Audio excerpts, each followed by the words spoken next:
প্রশ্ন 20। 2 বছরের ব্যবধানে জন্ম নেওয়া 5টি শিশুর বয়সের সমষ্টি হলো 40 বছর। বড় শিশুটির বয়স কত?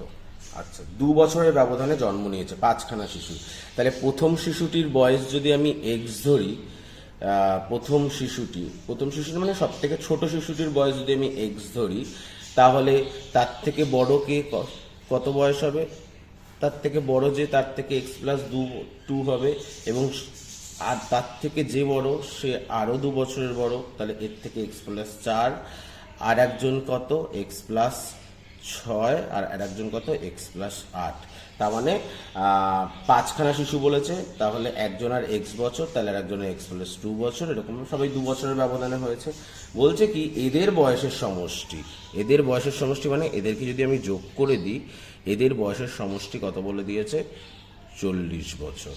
তাহলে বলছে বড় শিশুটির বয়স কত? আচ্ছা, 1 2 3 4 5 5x প্লাস 4 আর 2 6 6 12 আর 8 20 সমান সমান 40। 5x সমান সমান 40 বিয়োগ 20 সমান সমান 20, আর x সমান সমান 20/5 সমান সমান 4। তাহলে বড় শিশুটির কি বলছে, বড় শিশুটির বয়স, বড় শিশুটি কত? X plus 8। তার মানে এক্স প্লাস 8 মানে কত? এক্স এর মান বেরিয়ে যাচ্ছে, এক্স এর মান বেরালো 4, তাহলে 4 যোগ 8 সমান সমান 12। অপশন ডি সঠিক উত্তর।